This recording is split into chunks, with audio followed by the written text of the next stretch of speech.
राज्य मंडळाच्या 10वीचा निकाल जाहीर होऊन 4 दिवस उलटले तरी तांत्रिक बिघाडामुळे अद्याप काही विद्यार्थ्यांचा निकालच लागलेला नाहीये। पुणे विभागीय मंडळानं 18 विद्यार्थ्यांचा निकाल राखून ठेवलाय। कोणतीही चूक नसताना वेबसाईटवर निकाल रिझर्व्ह दाखवण्यात येतोय। पालकांनी शाळा आणि बोर्डाकडे वारंवार धाव घेऊनही केवळ तांत्रिक एररचं उत्तर मिळतंय। निकालाअभावी विद्यार्थ्यांचं शैक्षणिक भवितव्य टांगणीवर आहे, तर पालकांनी तीव्र संताप व्यक्त केलाय।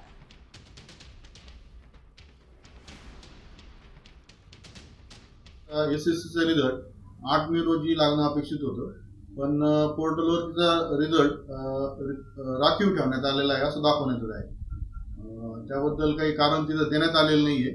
त्यामुळे आम्ही बोर्डाच्या पोर्टलवर जे फोन नंबर होते त्याच्यावर आम्ही चौकशी केली, पण काही प्रतिसाद मिळाला नाही। शेवटी आम्ही त्यावर कंप्लेंट रेज केलेली आहे आणि शाळेतून पण बोर्डाला विचारण्यात आलं होतं। त्यानंतर असं समजलं की बोर्डाकडून की टेक्निकल रिझनमुळे तिचा रिझल्ट 2 दिवस डिले होणार आहे।